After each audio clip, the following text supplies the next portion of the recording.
Hello, everyone. Welcome to another episode of Spring Fever. As always, I am XFL Jim, joined by the one, the only, the irreplaceable, sometimes the irredeemable, Uncle Rico. What's up, Erik? Just living life, man. What's up with you, dude? Living life to the fullest. We are in full degen mode now. There's XFL to bet. There's a seemingly infinite amount of college basketball to bet at the moment, and it's just a good time to be alive. You know what? It's a great time to be alive, dude.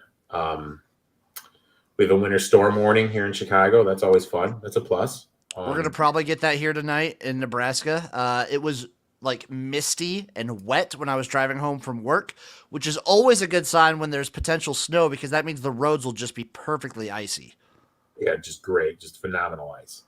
Just what you love to see. But we have XFL past to talk about, XFL future, a little USFL news. But before we get into any of that, there was some breaking XFL news today. Officially announced that Terramana Tequila is the official tequila of the XFL. I have never had Terramana tequila, my friend. I have, Erik. And let me tell you, it's a tequila. I'll give us a glimpse. I'll give us a glimpse of my Terramana tequila experience. It was so I was doing, obviously you guys remember, if you're a longtime watcher of me, I've been doing I did the Bud Light Seltzer taste test. Basically 2020 made me have to be creative with what I did. So Bud Light Seltzer was the only sponsor of the XFL that I could actually try. So I was like, okay, I'm just going to try every Bud Light Seltzer. And then The Rock bought it. I was like, okay, I'm going to try Terramana Tequila. I'll give you a brief glimpse into that world. Let's see right here. Brief glimpse. A lot of things right now. Let's just try it with some ice. Pour a shot. That's a big shot. Give her a nice whiff. Smells really good. I like that a lot. I can't wait to dive into this. And dive in I did. Dive in I did. I think immediately after that, I gagged because I was very hungover when I was making that video. Okay. It's overpriced. That's my takeaway. It's decent. It'd probably be a good in a margarita. It's overpriced. It's like $40 a bottle. $40 a bottle, dude? Yeah, it's expensive tequila. Jimbo, that's too rich for my blood, man. I think I could write it off because I used it for content, right? I mean, you should be able to write it off, but I think so. I should be able to write the hangover that happened afterwards. But we got XFL Week 3 to break down, starting with the Saturday game. Seattle Sea Dragons took on the Vegas Vipers with the Seattle Sea Dragons winning 30-26. I would christen this as Josh Gordon's sort of coming out party for the XFL.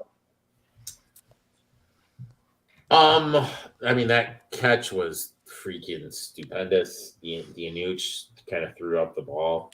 How are they going to be able to carry it over?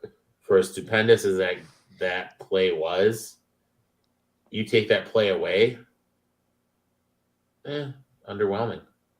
You know what I mean? They looked good before that play. I think this was the quintessential, this is the Ben DiNucci experience I wanted, where you see a lot of really good plays and a lot of really boneheaded, dumb decisions. Yeah. Because, I know you're a stat head. Here's a stat for you, Erik. Ben DiNucci leads the league in passing yards, passing touchdowns, interceptions, and fumbles. That's hard to do, man. He's kind of like the XFL's Jameis Winston. I mean, that's really effing hard to do, dude. That's legitimate. Good for him, man. It's insane. Ben DiNucci's just he's a roaming slot machine. He should play for Vegas. He should, dude. But speaking of which, Brett Hundley, starting quarterback for Vegas, looked pretty good in this game. Looked a lot better. Tried to get a little bit of the rust off. I don't know, man. There's just something. It was a good game. There's just something about that team. Which one? Vegas? Vegas. Yeah. There's just something about that team or how can I word this? They're not clicking like they should be clicking. The fact that they've been, I believe, up at the half for all 3 games so far Mm-hmm. and have lost all 3 is a little concerning. That shows consistency, though. Yes. Consistency at losing. Yeah, they find ways to lose. Yeah. But this was a great game, and I hope Ellison is fine. We once again saw Cashman Field being Cashman Field and looking bad and potentially injuring a player when Ellison tripped and sort of slid weird on his leg. Yep. That wasn't good. And we could say it every week, Cashman Field. That's the one thing that needs to change ASAP. It won't change this year, but that's something they need to change next year, whether they stay in Vegas or not. We talked about it. They should never have decided to go there until they had a stadium lockdown because they're stuck playing in a place that isn't safe for the players. Yes. Facts. Those are nothing but facts. Moving into Sunday, St. Louis Battlehawks took on the DC Defenders, with DC winning this one 34-28. Fun fact, DC, even going back to 2020, undefeated at home. That's something I did not know. The beer snake was back. Yep. Entertaining. On some conditions. There were conditions with it being back. What were the conditions, Jimbo? Couldn't throw any cups. They had to be empty cups, and everyone had to throw away their garbage at the end. Otherwise, they'd take it away again. Okay. I'm going to say I think DC fans might be the best fans. We haven't seen St. Louis yet. So yeah, so that should be a banger of a game for them this weekend. Got a little chippy toward the end. Yeah, three players fined, 2 for each team suspended, and I believe a coach also fined for each team. And I'll say this, man, if you guys want to know how good NFL quarterbacks are, just look at what AJ is doing in the league right now in the XFL. Well, even what Ben DiNucci's doing. I know, but I think AJ's been way better, man. He's been better in second halves for sure. My thing is just this, dude, is the level of good NFL quarterback is just absurd, and sometimes it's insane. We forget about it. It's just absurd, and he's not turning the ball over. I'll give him, you know what I mean? He's just did have 2 INTs in this game. Well, I'm talking about for the whole year. Okay, yeah, he was perfect coming into this game. He's just playing well, man. And I really think that.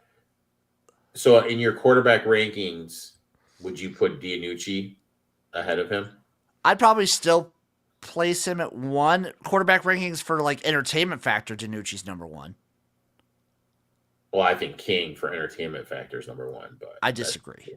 I don't think they use him to the best of his ability. And speaking of which, that was something St. Louis kind of keyed into. They kind of stopped Erik King in this game because they just didn't even try to think he would pass the ball. Yeah, and that's what the game before, who DC, the Vipers just didn't do. They didn't force him to pass the ball. And you kind of see where that turns out. But Jordan Ta'amu balled out and looked great in this game. Yep. Didn't have to do much, but he ran the ball pretty well, rushed for a touchdown, threw for a touchdown. He looked pretty good. DC is a great team. Yep. They're playing really well. They're playing way better than I thought they were going to be able to play this year. Also, very interesting fun fact that the 2 teams with the best defenses probably have the most veteran defensive coordinators. Who would have thought? Shocking, dude. Shocking that Houston and DC have the best defenses. Shocking. Who would have guessed? Nobody could have seen that coming. For St. Louis, though, they could easily still be 0-3. Mm-hmm. So as good as AJ McCarron's looked, as good as this team has looked, they're still on shaky ground a bit. I believe in AJ McCarron, and I think as the season goes on, they're still going to get better because his relationship with the receivers is only going to grow. And Hakeem Butler is a fucking dude. He's a big boy, big bodied receiver. My issue with St. Louis is my issue with a lot of teams in the XFL. They don't really have a run game. Yeah. And that's something DC has in spades. I think DC's got to be the favorite for the North. And this is the big takeaway. Game number 3, we had the Orlando Guardians taking on the Arlington Renegades. We almost cashed our Guardians money line on this game. The Renegades won 10-9. Under in this game, the under 37.5 might have been the lock of the century. I know you don't like using that word lock, but this, if there is one, this was it. I mean, they should have won. It was just a heartbreaking defeat. I just don't know. Paxton Lynch didn't even look terrible. I will say this, though. Like, my dad is 75 years old. And the Guardians DC looks older than my dad, dude. He's pretty old. Like, you know what I mean? Like, he just, I don't know, man. It's just, I don't like their coaching staff, dude. I just don't like it. I'm not the biggest fan. The thing with the Guardians, they are good at driving down the field. They are terrible at the red zone. Yeah. Like, they can make it there. If they had, like, 100% kicker, they could maybe win a bunch of these scrappy, low-scoring games, because I think their defense is decent. Yeah, defense is good. And if Paxton Lynch plays like this more consistently, I think they're an all-right team. Yeah.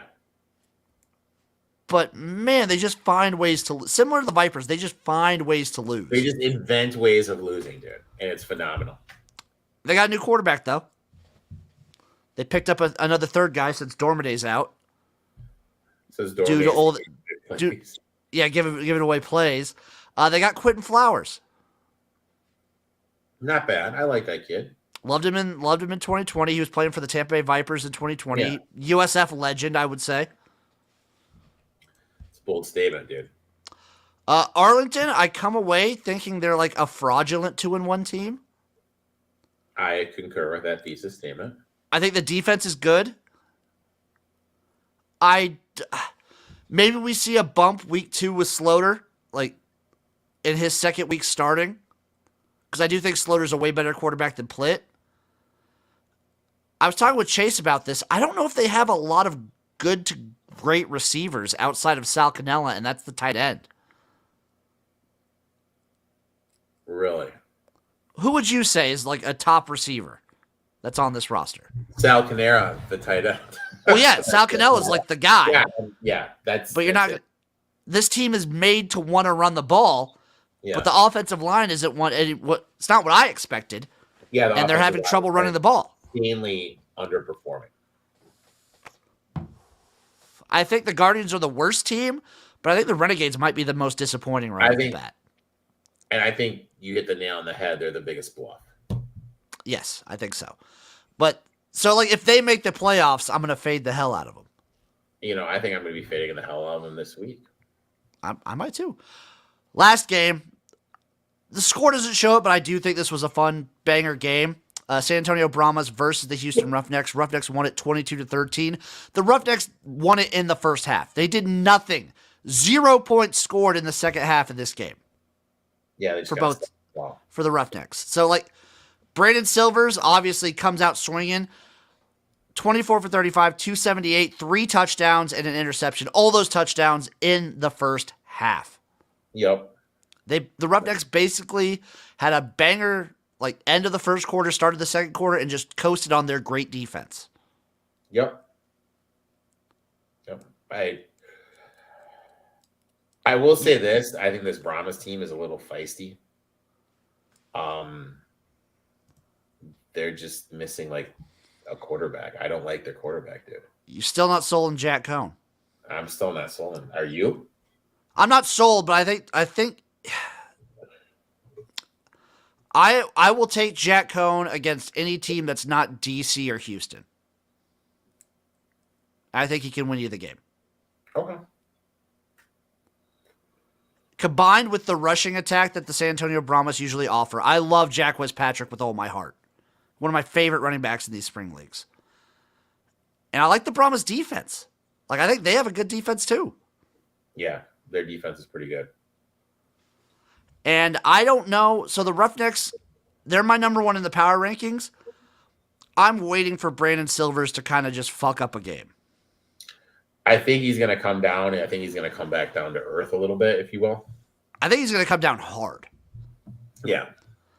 I don't know if it's next week because they're playing the Guardians again, but maybe week 5, maybe week 6, somewhere down the line, Brandon Silvers will mess up a game for this team. And it's going to be marvelous. We just got to time it right. Before we get into the XFL Week 4 betting lines, your little USFL news for you folks. The USFL has announced their season and individual game ticket sales. They are on sale now. Looks like season tickets go anywhere as low as like 35 all the way up to 150.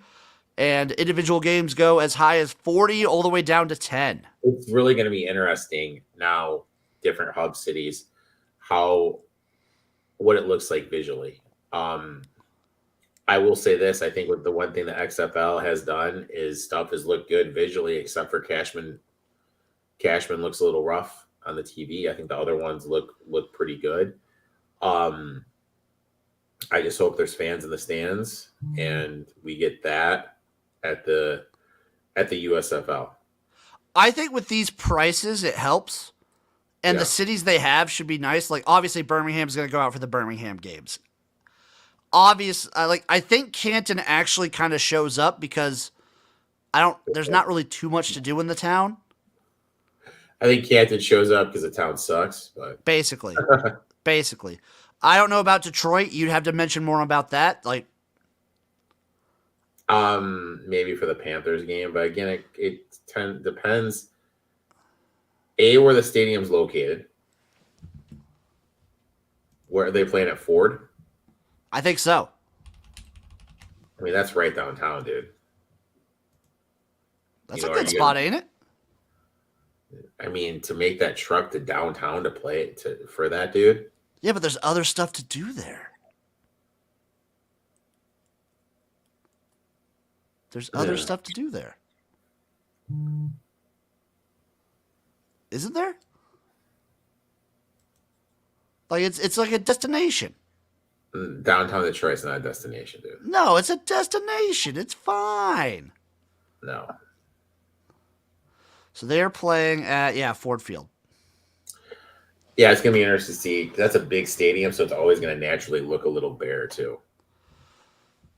So Birmingham and Canton have the lowest capacity. Birmingham has 47,000. Canton has 23,000.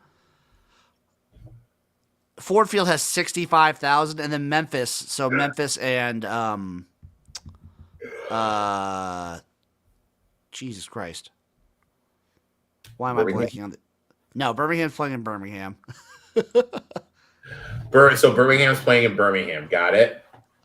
Memphis and I believe the Gamblers are playing in at the Liberty Bowl. Okay. 58,000. So I love the cities that they're in. I like putting a team in Detroit. I love putting a team in Canton. Even though there's no USFL team in Canton, they're kind of also developing that city as like the postseason spot. Like a team in Birmingham. I like a team in Memphis. The only caveat thing I have is these stadiums are big. Exactly. So if you don't do some fun camera stuff, it's going to look bad.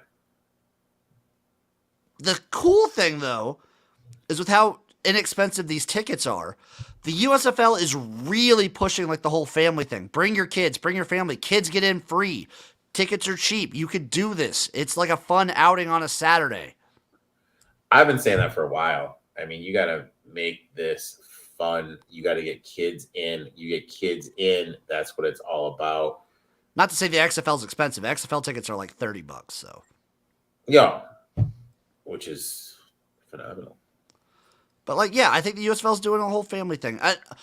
On the side, I just want to say, XFL social media, USFL social media, get a little less corporate, please. Yeah. like the XFL social media in 2020 was extremely fun and memey and dumb. I want that back. I want that energy. You want that thunder? I just want dumb posts. I want my football league to shit post every once in a while. Erik doesn't know what that means, folks. I have no idea what that means either, too. If you know, you know.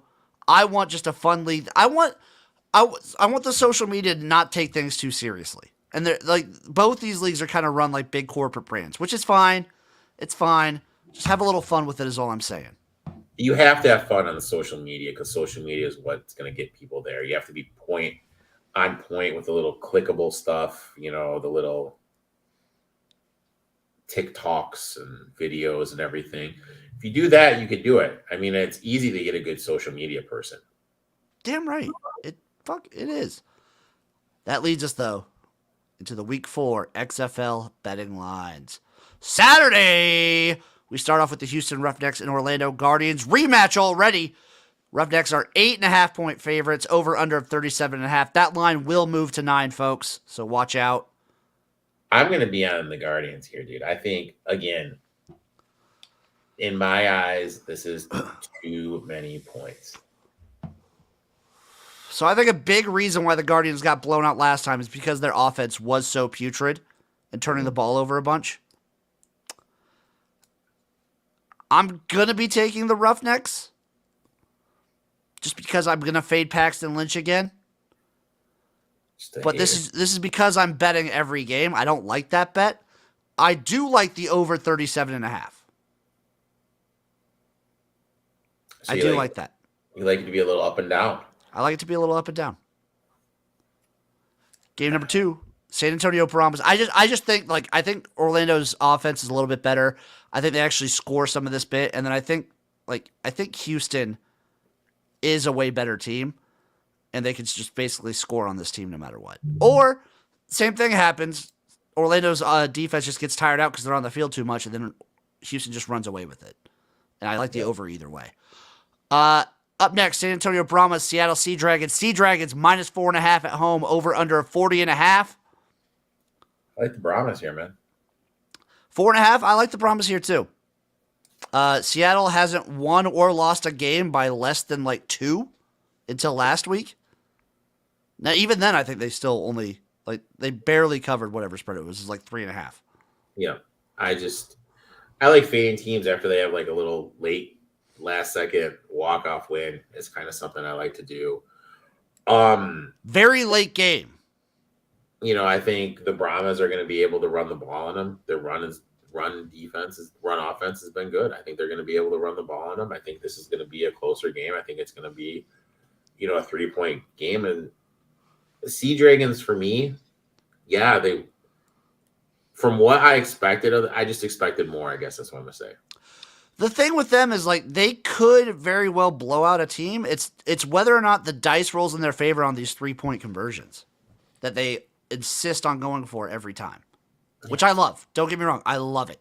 June Jones, man, he's a gambler, dude. That's what he does, dude. Did you hear on the sideline? They had him mic'd up. Danucci walked over on one of their last plays where he's like, "Can we go for 2? Let's go for 2." And June Jones is like, "No, 3." Love that move. Also, Erik, are you going to stay up and watch this game? It starts at 9 our time. The Sea Dragons? Yeah, it starts at 9 p.m. our time. On Saturday. Yeah. Maybe 50-50. That's late. That's fair. That's late. That's a late. You're an early riser. I'm going to be taking the Brahmas as well, plus 4.5. I'm going to also take the over 40.5. Really? It's a lot of points. It's a lot of points, but these teams like to score. I think Jack Cohn, this offense, has a bounce back game. Yeah, I would. I'm not going to do anything with the total. No, I wouldn't expect you to. You're a safe man. You're a smart man. Even though I did bet Virginia Tech tonight, and they're down 26-51 going into the half. But well, you're just using that as karma for tomorrow. That's a way to look at it. Sunday, we have the Arlington Renegades taking on the St. Louis Battlehawks. The Battlehawks home opener. St. Louis is minus 4 at home, over under of 36.5. I locked this in at 3.5 when it first came out. I like locking that 3.5. That was a good, smart move on your part. I'm gonna probably be on them for the first half too. I think this team is gonna come out. The energy that's gonna be in that stadium is gonna be absurd. Sold out. It is sold out. They haven't opened like the upper deck, like the 400 level. But for what they've opened up, it's sold out. They're expecting at least 30,000 people. That's absurd. That is absolutely absurd. It'll be a nuts environment. I'm hoping for. Some guy in NC State, I think his knee just ripped out. But I'm gonna take the Battlehawks -4. This total, as low as it is, I might take the over. I'm not sold on St. Louis's defense. I think Arlington might be able to move the ball, and I'm expecting an improvement in week 2 of Kyle Sloter. Okay. As much as I don't believe in this Renegades offense, I think they do decent against St. Louis. Okay. Another team who's just been, like, every game's been extremely close, by the way. Insanely close. This might be a live bet situation, so if St. Louis goes up high, I might dabble on, like, if I can see an Arlington, like, +8. But here's the thing. Arlington's been living on getting turnovers. They are the XFL's USC. Oh, exactly. And there's going to be a game when those turnovers don't go that way, and they're gonna struggle. So I don't. There's a very real, like, if they don't get turnovers, they're getting blown out by teams. Yeah, exactly. And maybe this is the game. I think this is the game where it happens. It very well could be. To cap off the weekend, we have the Vegas Vipers at the DC Defenders. DC -6 in the rematch. That's going to go with 6.5 soon. Over under of 42. I agree with Jon Snow, by the way. I believe St. Louis has a more disciplined offense. I would definitely agree with that over Arlington. Yes. Are the Defenders overvalued? I think so. They probably have the lowest future. This is as high. Like, they just beat St. Louis. I don't think there's any team right now that's riding a high like the Defenders, except the Roughnecks. They might be a little overvalued. I think Vegas with Hundley is way better than the Vegas they played 2 weeks ago. 100%. I would definitely look to lean. I'm going to take Vegas plus the 6. Okay. I'm going to take the over 42. Jimbo being aggressive with the points, dude. I like it, man. I just no. I just remembered something. Maybe what? The best DC or the second best DC in the league. It's for the Defenders. And the Defenders run the ball a lot. They love taking time off. Give me the under 42. Under 42. I like it. My friend. I'll take Vegas +6. I will probably live bet DC if I see a good number. Anything like -3 or below. Mm-hmm. Once again, I cannot recommend enough. Live bet the XFL. The numbers fly. It's phenomenal. Live betting is my dream. The numbers change so drastically throughout the game. You can get, like, Erik, what'd you get? The Dragons? The Sea Dragons at +8 or whatever? +750 to win, and +7.5 at +210 or something. Jesus. Live bet this league, folks. Do it. That'll do it for this episode of Spring Fever, everybody. I love you guys. Erik, what's going on in your life? Podcast coming out Friday. If you missed the E-Talk 2-1 Sports Show that came out yesterday, this sexy son of a bitch, Jimbo, was the special guest. Handed out a nice little juicy winner with Syracuse. We got some other winners that are currently going on right now. You mean with Wake Forest? With Wake Forest, excuse me. Wake Forest, yes. Yeah, just a fun time, and watch the replay of that. And podcast comes out on Friday, and yeah, I'll be at the Big Ten tournament tomorrow. If you see me at the Big Ten tournament, come up, and if the concession stand is open, I'll buy you a beer. Damn right. Herb, you're coming in at the last second. Thanks for tuning in. You guys know where to find me. XFL Gym everywhere. Anything can be found. XFL, USFL, CFL, Fan Control Football League, AFL, IFL. I am everywhere. I am everything. Tune in. Thank you, guys. I don't know if the Brahmas win, but they have a good shot. That's what Herb just asked. If you think the Brahmas will pull it out. I don't. Win. I think they cover. I think it's close. I think they cover, and I think it's close, but I have no idea who's going to win that game. They're two teams I kind of have at the same level. Well, no, thank you all for watching. Thank you for tuning in, and we'll see you next week for some more Spring Fever. Bye, bye, bye, bye.